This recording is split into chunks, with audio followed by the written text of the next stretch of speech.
다시 한번 함께 예배하시는 모든 아름빛교회 성도님, 또 속한 가정, 이번 한 주도 평안하시기를 간절히 빕니다. 오늘로 이제 에스라서 설교는 마칩니다. 15번 했습니다. 다음 주부터는 한 몇 주간 좀 중간중간에 특강도 있을 예정인데요. 제가 성도란 누구인가? 신약 성경의 글을 통해서 성도란 어떤 존재인가를 가지고 우리 성도님들과 몇 주에 걸쳐서 설교를 하고 그 다음에 한 가을 정도에 또 느헤미야로 들어가면 좋겠다 싶습니다.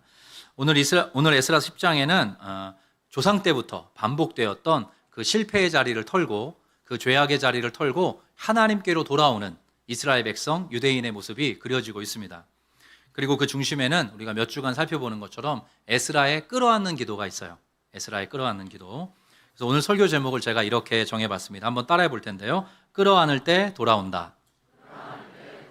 한 번 더. 끌어안을 때 돌아온다. 정말로 끌어안을 때 돌아오는 역사가 있고 또 에스라 10장에 그 모습이 이렇게 잘 담겨 있습니다. 제가 끌어안다라는 말을 국어사전에 들어가서 쳐봤습니다. 입력을 해봤어요. 그때 두 가지 뜻이 있어요. 자, 끌어안다라는 말은 첫 번째는 물리적 개념입니다. 제가 우리 맨 앞에서 예배하는 우리 성도님을 가까이 다가가서 이렇게 와락 껴안는 거, 그걸 끌어안는다고 해요. 그래서 끌어당기어 안다. 이게 끌어안다라는 말인데요. 두 번째 의미가 있습니다. 두 번째 의미. 국어사전의 의미인데요. 어떤 일이나 어떤 책임을 떠맡다는 의미예요. 그러니까 어떤 일이나 어떤 책임을 떠맡는 것을 끌어안는다. 이렇게 이야기를 하는 거죠. 그래서 우리가 몇 주간 살펴보는 것처럼 에스라는 자신의 백성을 가까이 품어 안았습니다. 그들을 끌어안은 것이죠. 그리고 그들의 연약, 그들의 잘못, 그들의 죄악을 자신의 것으로 간주합니다. 그 일과 그로 인한 책임까지도 에스라가 가슴 깊숙이, 그의 마음 깊숙이 떠안습니다. 하나님께서 허락하시는 치유와 회복이 이런 방식으로 한 사람의 끌어안는 에스라의 기도, 에스라의 마음을 통해 그 공동체 가운데 펼쳐지게 됩니다. 그게 에스라서 이 후반부의 내용인 거죠. 리더인 에스라는 얼마든지 지적할 수도 있고 판단할 수도 있고 냉정하게 징계하거나 책망할 수도 있었습니다. 근데 에스라는 그렇게 하지 않고 가장 먼저 자신의 백성을 끌어안고 기도하면서 하나님께 나아갑니다. 그래서 그 끌어안는 기도 속에 이스라엘 백성들이 하나님 앞으로 이렇게 돌아오는 그런 장관이 연출되고 있는 거죠. 근데 놀랍게도 신약 성경의 증언에 따르면 우리 모든 성도들, 저와 여러분 한 분 한 분을 끌어안고 기도하는 분들이 계시대요. 두 분 나옵니다. 로마서 말씀 띄워주실까요? 26절입니다. 제가 읽겠습니다. 이와 같이 성령도 우리의 연약함을 도우시나니 우리는 마땅히 기도할 바를 알지 못하나 오직 성령이 말할 수 없는 탄식으로 우리를 위하여 친히 간구하시느니라.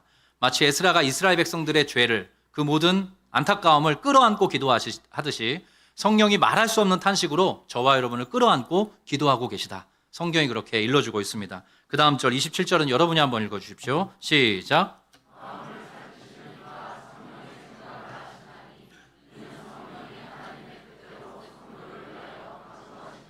이게 앞뒷절이거든요. 26절, 27절을 저희가 읽은 건데 이게 얼마나 중요하면 재차 강조합니다. 성령께서 하나님의 뜻대로 성도를 끌어안고 성도들을 위해서 기도하고 계시다. 간구하고 계시다. 성경이 이야기합니다. 그리고 하나님 아버지께 성령님께서도 기도하시지만 예수님께서도, 아들 하나님께서도 하나님 아버지께 기도하십니다. 우리를 끌어안고. 그 말씀이 로마서 8장 그 문맥인데요. 34절에 나옵니다. 같이 한번 읽어보겠습니다. 시작. 누가 정죄하리요? 죽으실 뿐 아니라 다시 살아나신 이는 그리스도 예수시니 그는 하나님 우편에 계신 자요 우리를 위하여 간구하시는 자신이라. 우리를 위하여 간구하신대요. 성령 하나님께서, 성자 예수님께서 하나님 아버지께 저와 여러분을 끌어안고 기도하는 분들이시다. 그렇게 성경이 강조하고 있습니다. 그래서 여러분, 끌어안고 기도하는 건 하나님의 방법입니다. 끌어안고 기도하는 것, 누군가를 끌어안고 그를 위해 간절히 기도하는 건 하나님의 방법이에요. 하나님이 그런 식으로 우리 성도들을 위해 기도하고 계시고 사실 우리 교회 공동체 안에서도 그러한 방식으로 서로가 서로를 끌어안고 기도하도록 성경이 우리에게 안내해주고 있습니다. 야고보서 말씀을 여러분이 아마 아실 텐데요. 너희 죄를 서로 고백하며 그 다음에 병이 낫기를 위해서 서로 기도하라. 이렇게 성경이 이야기를 해요. 강조합니다. 그러면서 이렇게 덧붙여요. 의인의 간구는 역사하는 힘이 크다. 네. 한 번 더요. 너희 죄를 서로 고백하며 병이 낫기를 위해 서로 기도해라. 의인의 간구는 역사하는 힘이 크다. 그러니까 하나님께서 이 끌어안는 기도라는 방식을 통해서 하나님의 일을 보여주신 거예요. 그리고 우리 모든 성도들도 공동체를 이루어 갈 때마다 그러한 방식으로 서로의 죄를 고백하면서 연약함을 고백하면서 내가 이 죄를 이길 수 있게 해달라고, 내가 이 무너졌던 자리를 털고 일어나 하나님 앞에 바르게 살아갈 수 있게 해달라고 서로가 서로에게 기도 제목을 요청하고 또 서로를 위해서 간절히 기도하고 때때로 연약한 것이 있을 때 또 그것을 위해서 서로 기도해 주도록 끌어안는 기도로 함께 나아갈 수 있도록 성경이 이야기합니다. 그러면서 의인의 간구, 하나님께서 사랑하시는 그 사람의 간구는 역사하는 힘이 크다. 그렇게 일러주고 있는 거죠. 그래서 여러분 사실 건강한 성도가 된다는 거, 성숙한 신앙이 된다는 거 여러 가지 방법이 있습니다. 뭐 훈련도 받아야 되고 다양한 게 많은데 제가 생각하기에 가장 건강하고 가장 아름답고 가장 성숙한 성도는 누구냐 하면 끌어안고 기도할 수 있는 사람이에요. 여러분 동의하십니까? 판단하기 쉬워요. 지적하기 쉽습니다. 우리의 마음이 그렇게 작동합니다. 저래서 문제야, 저래서 안 돼, 저 사람 저게 문제라니까, 늘 그랬잖아. 그건 너무 쉬운 방법이고 우리의 본성을 따르는, 사실 좀 제가 아프게 말하면 바리새적 본능에 의한 방법이에요. 근데 성경은 하나님께서도 저와 여러분을 책망하시기 앞서서 저와 여러분을 끌어안고 성령께서, 예수께서 기도하고 계시답니다. 우리 성도들도 서로가 서로의 연약함을 토로하고 아픈 부분을 나누면서 서로가 서로 끌어안는 기도로 나아갈 것을 성경이 요구하고 있어요. 그럴 때 우리에게 놀라운 회복과 소성, 하나님께로 돌아오는 은혜가 주어지게 된다는 것이죠. 그리고 그렇게 끌어안고 기도하는 사람, 누군가를 끌어안고 기도하는 사람은 놀랍게도 반드시 주어지는 효과 하나가 있습니다. 그 사람에게 뭐냐 하면 주님의 마음을 알게 돼요. 끌어안고 기도하는 사람은 주님의 마음을 알게 돼요. 왜냐하면 주님이 그 사람을 위해서 기도하니까. 내가 지금 끌어안고 누군가를 위해서 기도할 때 예수님께서 그 사람을 위해서 기도하고 계시잖아요. 그러니까 내가 그 사람의 형편과 처지와 모든 것들을 끌어안고 기도하면 주님의 그 사람을 향한 마음을 내가 알게 되는 거죠. 그래서 성숙한 신앙인, 건강한 신앙인, 아름다운 신앙인으로 자라가는 중요한 방법 중에 하나가 끌어안고 기도하는 사람으로 서는 것입니다. 그래서 저는 아름빛 교회가, 저는 이렇게 에스라서를 묵상하다가 이렇게 끌어안는 기도에 대해서 3주에 걸쳐서 우리 성도님들과 나누게 될지는 몰랐어요. 근데 이게 우리에게 주시는 메시지가 있다라고 믿습니다. 우리 모든 아름빛 교회 성도님들께서 여러 가지 교회를 위해서, 또 타인을 위해서, 또 이 지역사회를 위해서, 한국을 위해서, 우리의 다음 세대를 위해서 끌어안고 기도하는 그런 공동체로서 우리가 함께 호흡을 같이 하면서 걸어갈 수 있게 되기를 주의 이름으로 축복합니다. 그럴 때 하나님의 놀라운 일이 우리 가운데 일어나게 될 것입니다. 10장 전체 오늘 44절까지라 꼼꼼히 살펴보면 시간이 너무 길어져서요, 약간 스케치하듯이 좀 말씀을 살펴보려고 하는데요. 먼저 전체 내용을 한번 요약해드리고 들어가겠습니다. 에스라의 끌어안는 기도 속에 유대인들이 하나님께로 돌아옵니다. 오늘 특송도 여호와께 돌아오라, 이렇게 돌아가자 그렇게 찬양했고, 저희도 설교 후에 그 찬양도 부를 겁니다. 이렇게 공교롭게 딱짝이 합이 맞아졌어요. 미리 상의한 게 아닙니다, 여러분. 네. 저거 짬짬이야. 아닙니다. 서로 상의하지 않았어요. 오, 막 이렇게 서로 좀 놀라게 됐는데요. 근데 끌어안고 기도하는 에스라를 통해서 유대인들이 하나님께로 돌아옵니다. 자신들의 과오, 자신들의 잘못, 자신들의 죄악을 인정하고 그로부터 우리가 완전히 돌아서겠습니다. 맹세하고 실행에 옮깁니다. 그 내용들이 등장을 해요. 근데 놀랍게도 이게 하루아침에 딱 되는 게 아니라 이게 여튼 이방 여인들을 맞아서 가정을 이룬 것이기 때문에 이게 좀 시간이 걸리는 문제가 됐어요. 그래서 한 3개월에 걸쳐서 전수조사를 합니다. 누가 이방 여인을 맞아서 결혼을 했는지. 그래서 한 110명 정도의 리스트가 나와요. 사실 많은 인원은 아니에요. 몇만 명에 해당되는 인구 중에 한 110명 정도의 인원이 나와요. 그런데 여러분, 죄는 작지만 작은 틈을 허용하면 댐이 무너지게 되어 있는 것과 같이 에스라가 이 문제를 해결을 합니다. 그래서 그것을 뿌리 뽑아요. 발본색원을 합니다. 그게 바로 에스라 10장의 내용이에요. 그래서 그 여인들을 돌려보내기까지 하는 그런 내용들이 등장을 하고 있는 거죠. 자, 1절부터 살펴보면서 제가 좀 그때그때마다 풀어드리겠습니다. 1절 띄워주시고요. 눈으로 따라봐 주십시오. 에스라가 하나님의 성전 앞에 엎드려 울며 기도하여, 자, 끌어안는 기도를 드리고 있죠. 죄를 자복할 때에, 자, 많은 백성이 크게 어떻게 했다 그래요? 통곡했다. 많은 백성이 에스라와 함께 크게 통곡하면서 기도하게 돼요. 그러면서 이스라엘 중에서 백성의 남녀와 어린아이의 큰 무리가 그 앞에 모인지라. 자, 에스라서 마지막 장 10장이 이렇게 시작을 합니다. 근데 앞으로 잠깐만 넘겨주시면 이렇게 되어 있습니다. 에스라가 울며 기도하여 죄를 자복할 때, 자, 그때 많은 백성들이 크게 통곡하게 됐다. 이렇게 이야기를 하는 거예요. 그래, 그게 무슨 뜻이냐? 이런 의미입니다. 에스라의 끌어안는 기도로 인해서 백성들도 그 죄에 대한 민감함을 갖게 됐다는 것입니다.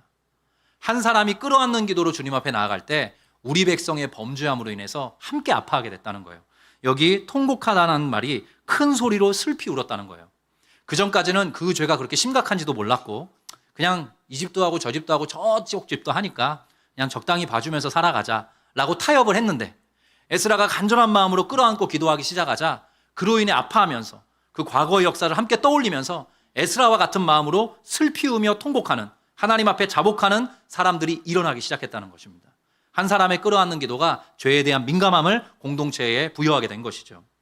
그래서 어떻게 보면 에스라는 이제 하나님의 말씀에 능통한 학자였다 이렇게 나오는데 하나님의 말씀 자체가 그래요. 여러분 말씀만 이런 약간 은어인데 말씀만 드립다 연구한다. 말씀만 드립다 말씀만 뭐라고 해야 될까요? 말씀만 계속 적절한 표현 드립다로 하겠습니다. 말씀만 드립다 제가 이게 표준어가 잘 떠오르지 않네요. 네. 말씀만 계속 이렇게 주구장창 묵상한다고 그 말씀이 자기 것이 되는 것도 아니고 하나님의 마음을 깨닫는 것도 아니에요. 말씀과 기도가 함께 가야 됩니다. 여러분 이 사실에 동의하세요? 말씀을 붙들고 기도하고 또 기도하면서 말씀을 가까이 할 때 그 사람의 신앙과 그 사람의 삶이 건강해지는 거죠. 에스라는 말씀의 사람이면서 동시에 기도의 사람이었던 겁니다. 그를 통해서 온 백성의 그 죄에 대한 민감함이 새롭게 피어오르게 된 것이죠. 백성들이 자연스럽게 모여듭니다. 어린아이들까지 함께 울어요. 어린아이들까지. 근데 그 중에 한 사람이 딱 일어나서 일종의 선언을 합니다. 어떤 선포를 해요. 자, 2절 말씀 여러분이 한번 읽어주실까요? 엘람 자손 시작.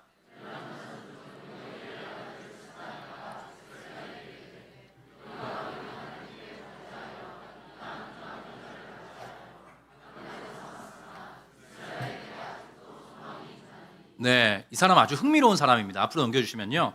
엘람 자손 중, 자, 엘람 자손이라는 그 사람의 뿌리, 그 사람의 가문을 일단 언급을 해요.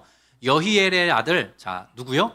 스가냐. 스가랴가 아닙니다. 성경을 쓴 스가랴가 아니고, 스가랴라는 이름 되게 많이 나와요. 근데 스가냐라는 사람이 갑자기 그렇게 기도하다가, 함께 끌어안고, 함께 울면서, 통곡하면서 기도하다가, 갑자기 딱 일어나서 에스라에게 이야기를 합니다. 근데 뭐라고 이야기하는지 보십시오.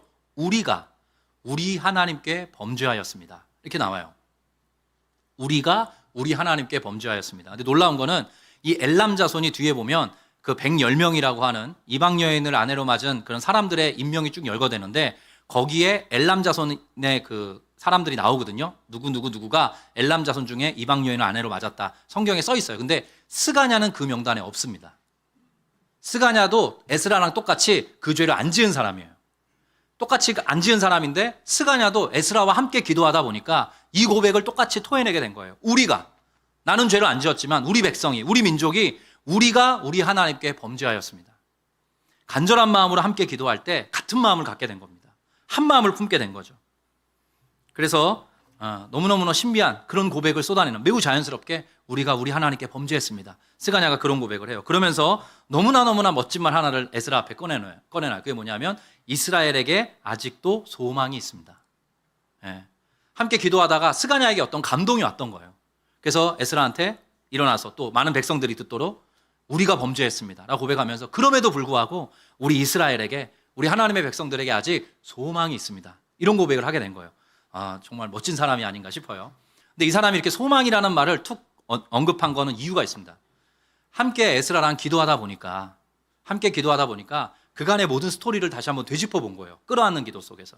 근데 하나님께서 그래서 이 2차 포로 귀환에 에스라를 보내신 거구나. 하나님께서 에스라를 보내셔서 우리 민족의 죄를 다시 깨닫게 하신 거구나. 하나님께서 실수가 없으신 분인데 1차 포로 귀환해서 성전을 짓고 잘 살고 있는데 우리도 모르게 과거에 우리 조상들이 했던 그 죄의 모습을 답습하고 있는데 하나님께서 예비하신 에스라라는 사람을 통해서 우리 민족의 이 죄의 모습을 지금 깨닫게 하고 계시는구나. 그것을 알게 되면서 이스라엘에 소망이 있습니다. 이렇게 지금 고백하는 거죠. 여러분, 그래서 어떤 의미에서 성도에게 소망은 뭐냐 하면요, 우리가 그냥 편안하게 잘 사는 게 소망이 아닙니다. 우리가 죄인임을 때때로 깨닫는 것이 소망입니다. 여러분 동의가 되십니까? 내가 얼마나 큰 죄인인지, 내가 얼마나 하나님을 떠나서 살려고 발버둥 치는 그런 어리석은 사람인지를 깨닫게 되는 게 그게 소망이에요. 그래서 시편의 말씀 중에 제가 고향교회 원로 목사님이 자주 암송해 주셔서 저도 암송하게 된 말씀이에요. 49편 마지막 절인데 존귀에 처하나 깨닫지 못하는 사람은 멸망하는 짐승과 같다는 무서운 말이 있어요. 반대로 말하면 깨닫는 자에게 소망이 있는 거예요. 하나님이 깨닫게 해주실 때 우리의 삶에 새로운 일이 일어나게 되는 거죠. 그래서 그 모든 것들을 하나님이 배후에서 에스라를 보내시고 이 모든 일이 폭로되게 하시고 그래서 우리가 이렇게 함께 끌어안고 기도하면서 통회자복하게 하셨구나. 이스라엘에게 아직 소망이 있구나. 스가냐가 그런 고백을 터치게 된 것이죠. 근데 이 소망이라는 말이 재밌습니다. 저는 성경에 등장하는 많은 단어 중에 소망이라는 말을 참 좋아해요. 신약 성경에 나오는 소망이라는 말을 집중적으로 연구한 적도 있습니다. 근데 구약 성경에 이 소망이라는 말이 한 4-4번밖에 안 나옵니다. 놀랍게도. 구약 성경을 다 뒤져봐도 그 큰 구약 성경에 4번, 5번밖에 소망이라는 말이 안 나와요. 근데 이 소망이라는 말을 즐겨 사용했던 사람이 한 명 있어요. 오늘 스가냐가 쓰기도 했지만 누구냐면 예레미야입니다. 예레미야가 이스라엘 나라가 완전히 멸망해가는 그때 지금 에스라와 같이 그 백성을 끌어안고 하나님께 기도를 해요. 중보 기도를 합니다. 끌어안는 기도를 해요. 근데 그때 이 사람이 뭘 언급하냐면 이스라엘의 소망은 하나님이십니다. 하나님께서 우리의 소망이십니다. 라고 고백을 하는 거예요. 놀랍죠? 그 대목을 한번 보겠습니다. 예레미야 14장 띄워주실까요? 제가 읽겠습니다. 여호와여, 예레미야의 끌어안는 기도, 중보 기도입니다. 여호와여, 우리의 죄악이 우리에게 대하여 증언할지라도, 똑같이 우리라고 씁니다. 예레미야가 같이 끌어안고 기도하기 때문이에요. 주는 주의 이름을 위하여 일하소서. 우리의 타락함이 많으니이다. 우리가 주님께 범죄하였나이다. 똑같죠? 패턴이 같습니다. 그러면서 14장 8절에 이렇게 얘기합니다. 같이 읽어보겠습니다. 시작. 어찌하여 이 땅에서 거류하는 자같이 하룻밤을 유숙하는 나그네같이 하시나이까. 앞으로 잠깐 넘겨주시면요. 여전히 하나님께서 유일무이한 우리의 소망이십니다. 라고 고백을 하는 거예요. 예레미야는 두세 번에 걸쳐서 그의 글에 보면 하나님이 소망이시다 라고 고백을 하고 있어요. 죄를 깨닫게 하시고 죄로부터 다시 돌아서게 하시는 유일한 분은 결국 하나님이시다. 하나님이 우리 인생의 유일한 소망이시다. 예레미야는 그러한 정신을 가지고 늘 이스라엘 백성들을 끌어안고 기도하는 기도의 사람이었던 거죠. 근데 그 뒤에 보면 이렇게 나옵니다. 어찌하여 이 땅에서 거류하는 자같이 하룻밤을 유숙하는 나그네같이 하시나이까. 우리나라가 이렇게 멸망하고 있는데 하나님 왜 우리를 그렇게 남대하듯 대하십니까? 이런 뜻이에요. 예레미야가 마음을 품고 그런 하나님의 마음을 가지고 기도하는데 하나님이 우리를 너무 홀대하시는 거 아닙니까? 아픈 마음을 가지고 그렇게 기도하는 거죠. 14장 9절 이렇게 이어집니다. 어찌하여 놀란 자 같으시며 구원하지 못하는 용사 같으시니까. 약간 하나님 앞에 이렇게까지 얘기해도 되나? 하나님 구원 못하는 분이십니까? 이렇게까지 얘기하는 거예요. 끌어안고 기도하다가 예레미야가. 그러면서 이렇게 고백합니다. 여호와여, 주는 그래도 우리 가운데 계십니다. 우리는 주의 이름으로 일컬음을 받는 자입니다. 우리를 버리지 말아주십시오. 예레미야가 하나님 우리의 소망이십니다. 우리를 제발 버리지 말아주십시오. 소망이신 하나님을 붙들고 그렇게 기도했어요. 실제로 예레미야의 기도가 응답돼서 70년 후에 포로에서 돌아와서 이 에스라서의 스토리가 형성이 되는 거죠. 예레미야도 소망 되신 하나님을 붙들고 기도했고 에스라도 소망이신 하나님을 붙들고 기도했고 오늘 스가냐를 통해서도 소망이신 하나님, 우리의 유일한 소망이신 하나님이 이렇게 고백되고 있습니다. 그래서 제가 설교 원고에 이렇게 적어보게 됐어요. 여호와 하나님을 소망 삼는 자에겐 새로운 미래가 있다. 여러분 동의하십니까? 여호와 하나님을 소망으로 다시 한번 붙들고 그분께 우리의 삶을 의탁하는 그 사람에게 새로운 미래가 주어집니다. 그리고 우리 성도님들은 이미 그런 경험 많이 하셨을 거예요. 앞뒤 좌우 다 막혀 있는 것 같은데 그때 그 순간 하나님께서 우리의 마음에 소망으로 탁 떠오르십니다. 그 전에 우리가 소망으로 붙잡았으면 참 좋았을 텐데 그런 상황에 처해서야 비로소 우리는 하나님을 소망으로 사실 붙들어요. 다시 붙들죠. 근데 그때 내 계산과 내 판단과 내 계획을 뛰어넘는 하나님의 일이 우리 가운데 펼쳐지게 되는 거죠. 그게 우리 성도들에게 나타나는 전형적인 패턴입니다. 에스라가 여호와를 소망으로 삼아 하나님께 자신의 모든 삶을 의탁하고 다시 한번 내어 맡기는 그런 기도의 모습을 보였고 예레미야도 마찬가지였다는 걸 우리가 확인하게 됩니다. 그래서 신약 성경은 이 모든 내용을 받아서 이렇게 한 절로 성도들에게 권면합니다. 여러분이 꼭 마음에 품으셨으면 좋겠어요. 띄워주실까요? 로마서 말씀입니다. 시작.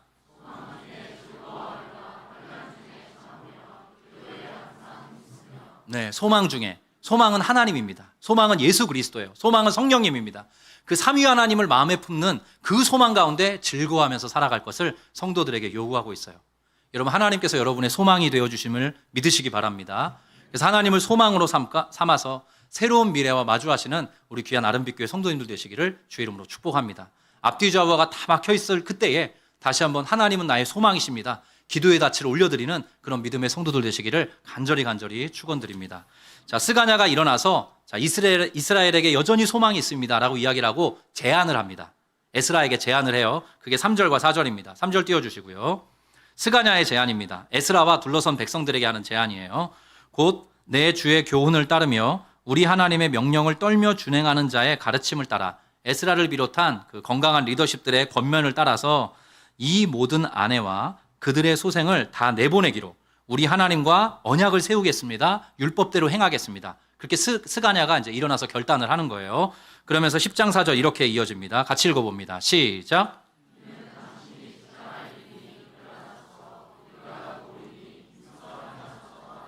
예, 이게 그 스가냐라는 사람이 에스라에게 건넨 말이에요. 이는 당신이 주장할, 당신이 책임지고 진행할 일입니다. 일어나십시오. 우리가 도울 것입니다. 힘써 행하십시오. 스가냐가 에스라에게 이렇게 격려를 하고 있어요. 그래서 여기서도 확인할 수 있는 게 중요한 게 있습니다. 사실 이 본문을 가지고 우리 부모님들께서 특별히 자녀들을 위해서 기도하셨으면 좋겠는데요. 하나님의 일은 홀로 만들어갈 수가 없습니다. 하나님의 일이 일어날 때 보면 하나님이 사람을 붙여주세요. 그게 사실은 옆에 앉아 계신 배우자일 수도 있습니다. 배우자입니다. 배우자예요. 우리가 혼자서 하나님의 일을 감당하지 못하기 때문에 하나님은 언제나 돕는 사람들을 붙여주세요. 우리 자녀들의 잘됨을 위해서 많이 기도하잖아요. 우리 부모님이 이미도 그렇게 기도하시겠지만 빼놓지 않고 기도해야 될 대목이 있습니다. 좋은 사람 만나게 해주시고 또 그런 좋은 사람 되게 해달라고. 하나님이 좋은 사람을 허락해 주셔야 하나님의 일이 돼요. 에스라도 격려가 필요했던 겁니다. 에스라가 너무 자포자기하고 무너져 있으니까 스가냐가 일어나서 심지어 일어나소서, 우리가 돕겠습니다, 힘써 행하소서. 그런 에스라에게도 격려자가, 돕는 자가 필요했어요. 우리의 자녀들, 우리가 앞으로 살아가는 그 모든 걸음에 하나님께서 붙여주시는 돕는 사람들이 필요하다는 거 우리가 알 수 있죠. 두 번째는 이것입니다. 또 하나의 교훈인데요. 죄로부터 돌아서요. 실제로 이 스가냐의 제안이 받아들여집니다. 실제로 그렇게 하는데 아까 그 3절 말씀 다시 한 번만 띄워주실 수 있나요? 여기 보면 이렇게 나옵니다. 이 모든 아내와 그들의 소생을 다 내보내기로 우리 하나님과 언약을 세우겠습니다. 이런 말이 나와요. 이방 여인과 결혼을 했는데 그 이방 여인들을 다 내보내고 그들의 소생도, 그들의 자녀들까지 다 내보냅시다.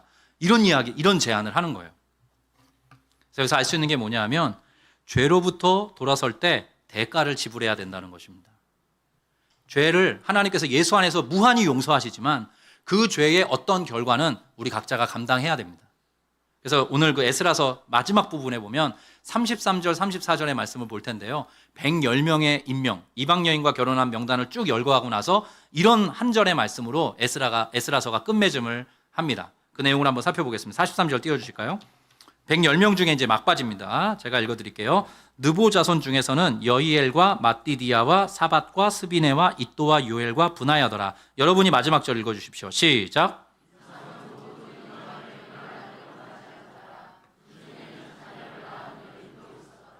이게 결론이에요. 에스라서의 결론이 이 파란 글씨입니다. 에스라서 10장, 에스라서 전체의 결론이 110명의 이방 여인과 결혼한 명단을 쭉 이야기하고 나서 그 중에는 자녀를 낳은 여인도 있었더라 하고 끝나요. 자, 그 중에 자녀를 낳은 여인도 있었더라. 이게 무슨 뜻일까요? 여운을 남기는 거예요. 결혼을 했습니다. 이방 여인이에요. 자녀까지 있어요. 근데 이것이 하나님이 기뻐하시지 않는 일이라는 걸 알게 된 거예요. 그러면서 그 이방 여인과 그 자녀들까지 내보내기로 한 거예요. 그게 얼마나 고통스럽겠어요. 정말로 사실은 지금은 이걸 문자적으로 지금 적용하시면 안 됩니다. 안 믿는 남편, 안 믿는 아내 뭐 이런 생각 하시면 안 돼요. 그 당시 종교적 그런 생각을 하셨나 봐요, 평소에. 저 사람 때문에 뭐 그런 거 안 됩니다. 그 당시 맥락에서 이해돼야 되는 본문이에요. 근데 이에 대해서 한 주석가가 이렇게 좋은 설명을 붙여놨더라고요. 제가 읽어드리겠습니다. 그 중에 자녀를 낳은 여인도 있더라로 끝나는 그거에 대한 코멘트입니다. 이제까지 부부가 되어 살아온 아내, 양육해온 자식을 내보내는 일이 결코 쉽지는 않았을 것이다. 생이별을 해야 하는 가정마다 엄청난 아픔과 고통이 함께했을 것이 뻔하다. 종종 우리에게 요구되는 죄의 대가가 이렇다. 그러므로 처음부터 죄를 짓지 않는 것이 가장 현명한 일이며 고통도 덜하다. 죄는 항상 쾌락과 즐거움을 약속하는 듯 보이지만 그 끝은 추하고 매우 고통스럽다. 이게 에스라서 마지막 결론부에서 우리에게 주는 교훈이라는 거예요. 그 중에는 자녀를 낳은 여인도 있더라. 그러니까 제가 사실 저는 이제 청년 사역자로 주로 오래 살아왔는데요. 제가 그래서 청년 사역자로 사실 청년들 만나서 교제할 때 이렇게 살아라 저렇게 살아라는 말은 잘 못해요. 왜냐하면 제가 그런 식으로 못 살았기 때문에 20대 초반에 도대체 저 사람은 뭐가 얼마나 잘못돼서 맨날 저런 얘기를 하냐. 근데 여러분 그런 거 있어요. 여러분 너무 깔깔 웃으시는데 제가 한두 번 말씀드렸다시피 하나님이 은혜 주셔서 돌아와서 제가 살고 있지 않습니까? 하나님 안에서 회복되어서 살고 있어요. 근데 한 번씩 기도할 때마다 내가 왜 그렇게 허탄한 시간을 보냈나, 내가 왜 하나님의 은혜를 그렇게 헛되이 누렸나, 막 이런 고백들이 쏟아져 나오지 않을 수 없는 거예요. 제 지난날을 살펴볼 때 은혜가 너무 크지만 그 은혜의 크기만큼이나 저의 지난날에 대한 스스로가 느끼는 죄책감, 물론 예수 그리스도 안에서 완전히 해결됐지만 가끔씩 그런 것들이 떠오를 때마다 너무너무 고통스러워요. 그래서 제가 우리 청년들한테 이야기할 때가 있습니다. 청년의 때는 자리를 잡아야 될 때이고 뿌리를 내려야 될 때예요. 그래서 때로 흔들거릴 수 있습니다. 이제 청년들한테 부탁을 하는 게, 혹시 지금 하나님 앞에서 후회스러운 삶을 살고 있다면 그럴 수 있다라고 나는 생각한다. 흔들리기 쉬운 때다. 근데 그때가 길어지지 않기를 원한다. 그때가 너무 길어지면 하나님 앞에 너무너무나 고통스러운 삶을 살게 돼요. 회복이 되더라도. 제가 느끼는 것처럼. 그래서 우리 청년들이 그 후회의 시간이 너무 길어지지 않도록 하나님께로 돌아오라고 제가 보통 그런 식으로 권면을 하고 목양을 해봤습니다. 이스라엘 백성들도 그것을 오롯이 감당해야 됐어요. 아내들을 떠나보내면서 동시에 아이들까지 공동체 밖으로 떠나보내야 하는 그런 고통을 감내해야 했습니다. 죄로부터 돌아설 때 대가를 지불해야 된다는 걸 우리가 교훈으로 알 수 있는 대목이죠. 자, 그래서 이 모든 제안들을 듣고 나서 에스라가 스가냐의 제안을 듣고 나서 이제 어떤 반응을 합니다. 그게 5절에 나오는데요. 5절 말씀 여러분이 한번 읽어주십시오. 이에 시작.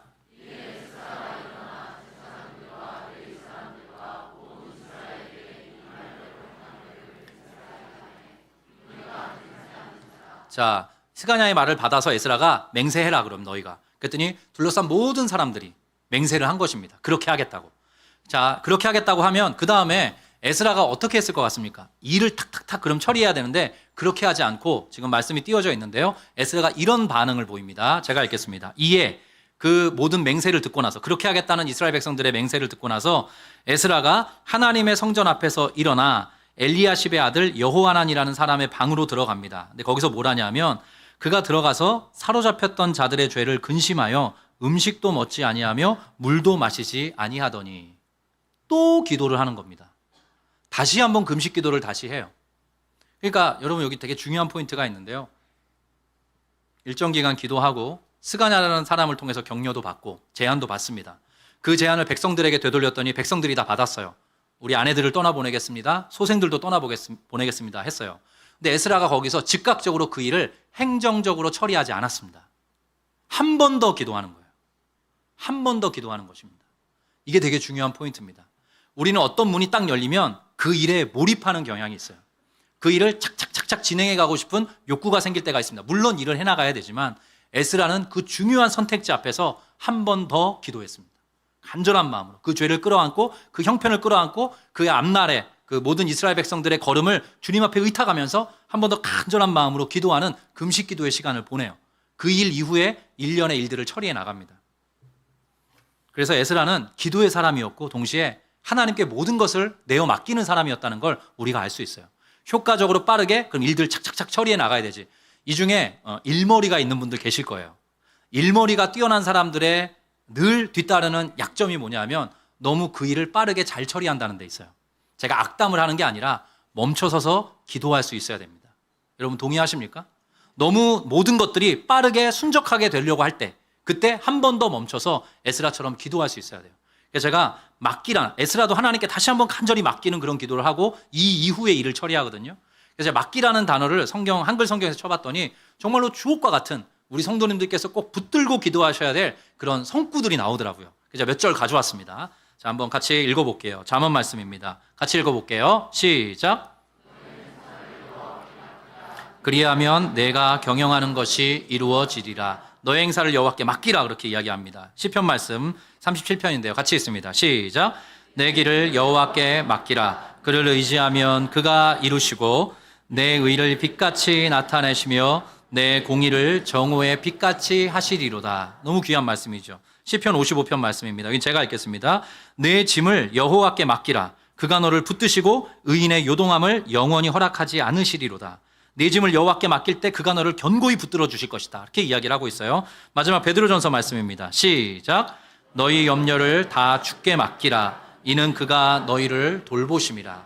성경에서 너무나 중요한 대목에서 하나님께 맡기라고 이야기를 합니다. 우리가 잘 못 맡기기 때문이에요.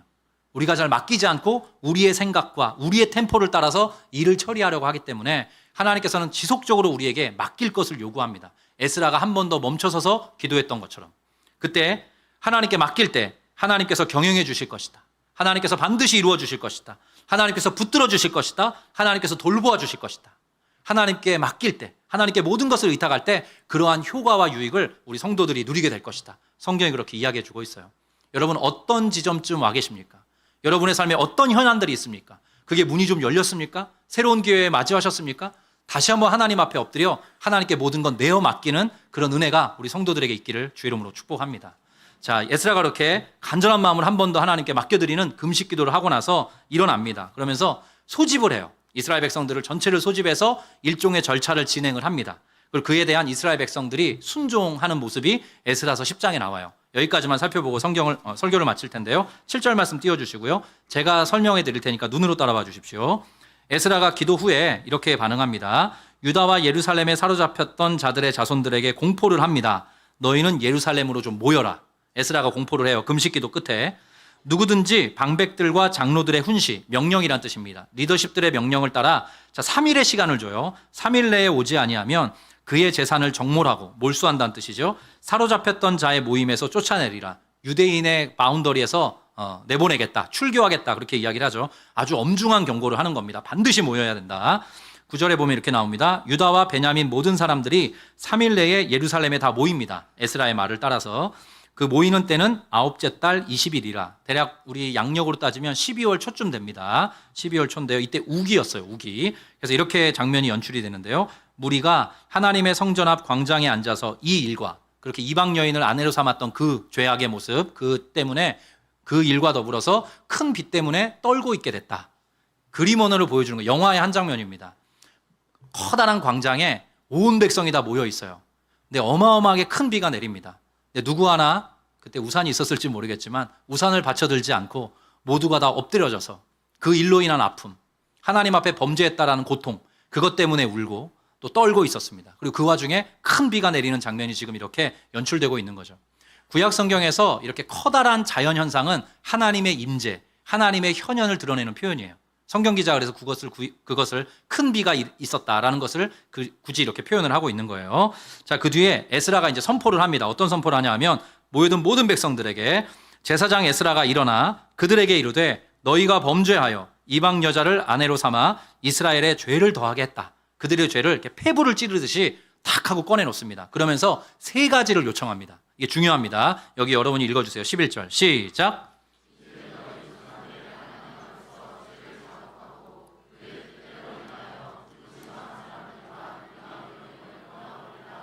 잠깐 띄워주십시오. 에스라가 세 가지를 얘기해요. 너희가 죄를 졌다, 범죄했다라고 이야기하면서 이제 너희 조상들의 하나님 앞에서 첫 번째 죄를 어떻게 하라 그래요?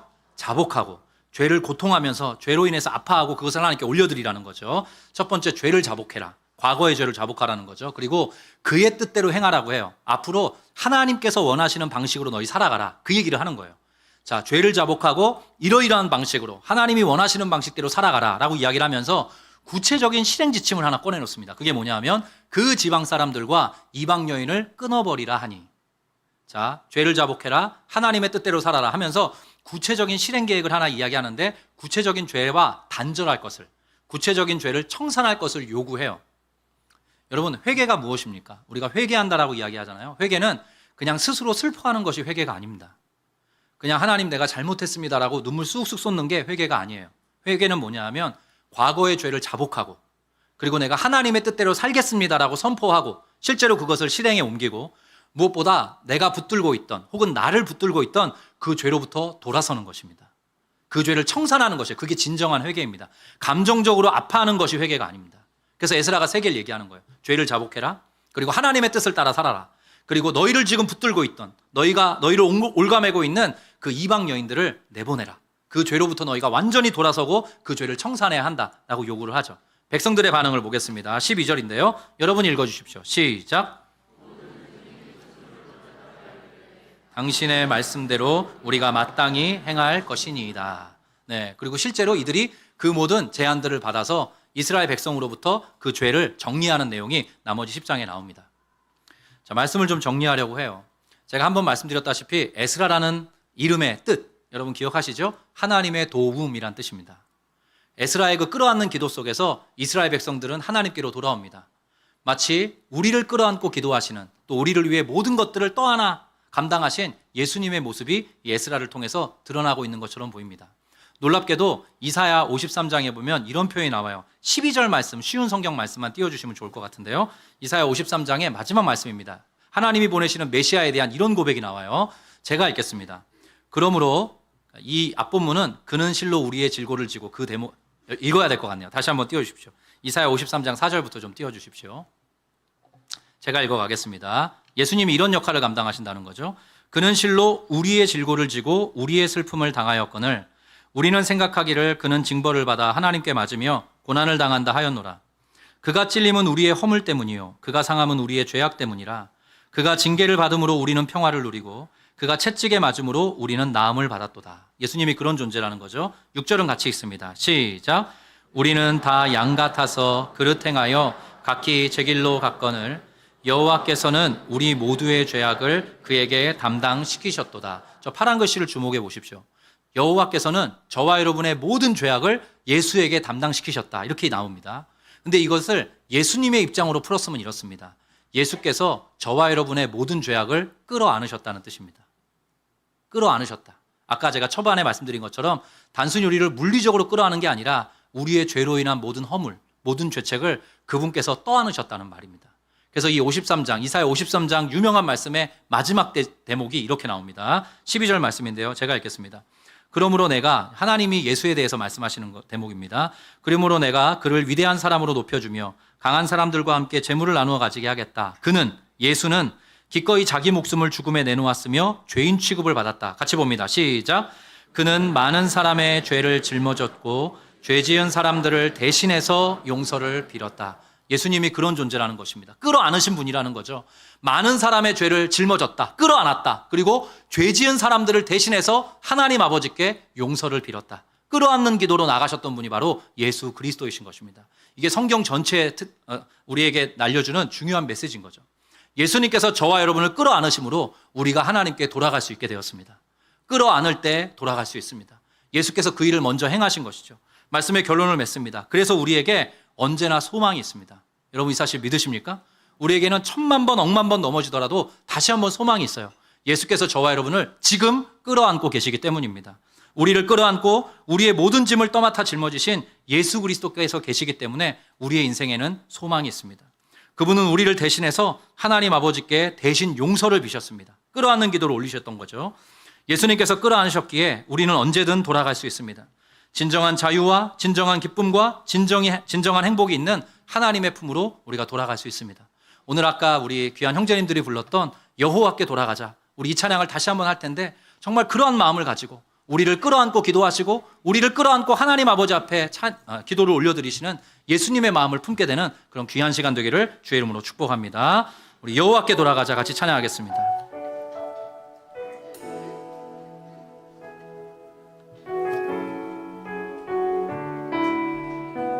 내 백성이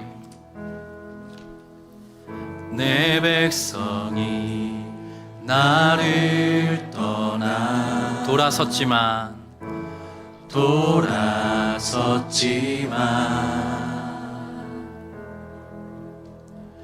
내 사랑이 내 백성을 포기 못하니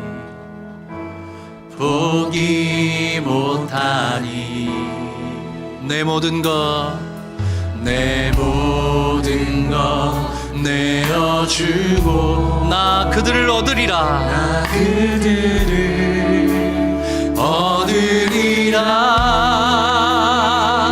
여호와께 돌아가자. 우린 돌아서도 그는 변치 않네. 여호와께 우린 넘어져도 그 사랑 영원하네. 우리 처음부터 한 번 더 고백하죠. 내 백성이 나를 떠나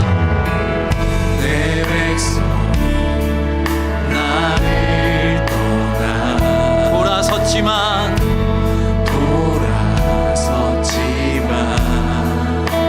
하나님의 사랑이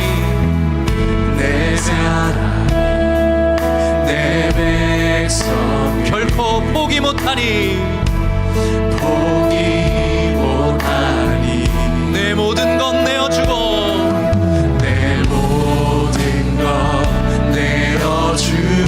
나 그들을 다시 얻으리라. 여호와께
한번 기도하기 원합니다.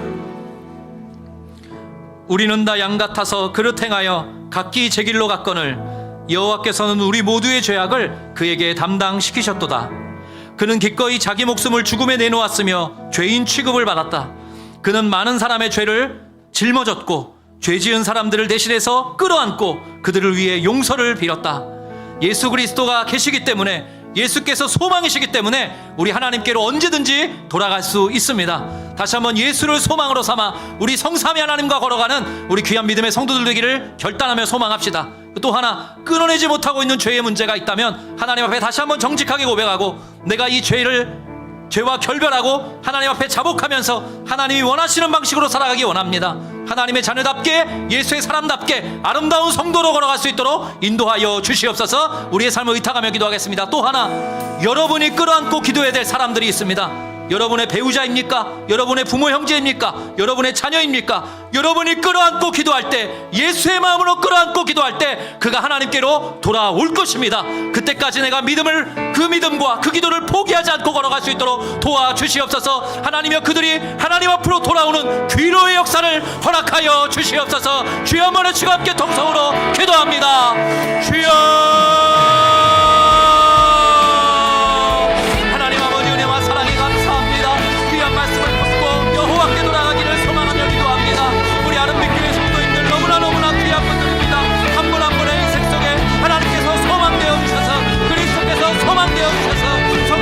소망되어 주셔서 우리가 이렇게 하나님 앞에 머물러 있습니다. 지금도 여전히 짝하고 있는 끊어내지 못한 죄의 문제가 있다면 또렷하게 깨달을 수 있도록 주님을 잡아주시옵소서. 그 모든 것들을 끊어내고 주님 앞에 돌아가 아름다운 사람으로, 하나님의 자녀로, 예수의 제자로 살아갈 수 있는 믿음과 용기와 결단을 허락하여 주시옵소서. 우리 귀한 성도들의 삶이 하나님과 더불어 그리스도 안에서 아름답게 펼쳐지기를 간절히 바라고 소망합니다. 주님이여, 평강하도록 지켜보아여 주시옵소서. 우리 귀한 믿음의 성도들이 끌어안고 기도하는 영혼들이 있습니다. 부모님을 위해서, 형제들을 위해서, 배우자를 위해서, 자녀들을 위해서 간절한 마음으로 주님을 품고 기도하는 귀한 영혼들의 간구를 들어주셔서 저들이 하나님께로 돌아오게 하여 주시옵소서. 그들이 하나님께로 돌아오게 하여 주시옵소서. 하나님께 돌아 한마음과 뜻으로 예배하며 인생을 아름답게 건강하게 살아갈 수 있기를 원합니다. 우리 귀한 성도들의 간절한 기도를 하나님께 맡겨드리는 그 기도를 주님께서 응답하여 주시옵소서. 하나님의 살아계심과 하나님의 전능하심과 하나님의 자비하심을 경험할 수 있도록 인도하여 주시옵소서. 하나님 아버지, 은혜와 사랑에 감사합니다. 주 예수께서 우리를 끌어안고 기도하셨습니다. 주 예수께서 우리를 끌어안고 우리의 모든 죄짐을 담당하셨습니다. 그래서 우리에게 소망이 있고 우리가 이만큼 하나님의 사람으로 살아갈 수 있게 되었습니다. 이후로도 의지할 것은 우리의 소망 되신 하나님밖에 없습니다. 하나님을 바라보면서 하나님의 사람답게, 자녀답게, 예수의 사람답게, 예수의 친구답게 살아갈 수 있는 은혜와 복을 우리 모든 아름빛교회 성도들에게 허락하여 주시옵소서. 죄를 청산할 수 있기를 원합니다. 반복적으로 우리의 발목을 붙들고 우리의 삶에 가짜 자유를 주는, 왜곡된 기쁨을 주는, 어긋난 행복을 주는 그것에 휘둘리지 않도록 도와주시옵시고, 하나님 안에서 하나님께서 기뻐하시는 방식으로 삶을 살아드리는 하나님의 백성들로 거듭날 수 있도록 인도하여 주시옵소서. 우리 귀한 성도들이 품어 안고 기도하는 영혼들이 있습니다. 끌어안고 기도하는 부모, 형제, 배우자, 우리의 자녀들, 하나님의 이 간절한 영혼들의 기도를 들어주시옵시고, 끌어안는 기도 끝에 그들이 돌아오는 귀로의 행렬을 허락하여 주시옵소서. 여호와는 내게 복을 주시고 너를 지키시기를 원하며, 여호와는 그 얼굴을 내게 비추사 은혜 베푸시기를 원하며, 여호와는 그 얼굴을 너에게로 향하여 두사 평강 주시기를 원하노라. 사랑하는 자여, 내 영혼이 잘됨같이 내가 범사에 잘되고 더더욱 강건하기를 내가 간구하노라. 지금은 우리 구주 예수 그리스도의 은혜와 하나님 아버지의 크고 위대하시며 신실하시고 포기하지 않으시는 사랑하심과 성령님의 내주하시고 교통하시며 우리만을 함께 하시는 역사가 오늘 예수님의 그 끌어안는 헌신과 수고를 기억하면서 나도 일상 속에서 끌어안고 기도하는 자로 살아가기로 소원하고 다짐하는 주께서 사랑하시는 모든 아름빛교회 성도 머리 위에, 특별히 이들이 붙들고 기도하는 모든 기도의 제목들과 그 영혼들 위에, 이들의 평생 위에 지금부터 영원토록 함께 계시기를 간절히 축원드리옵나이다. 아멘.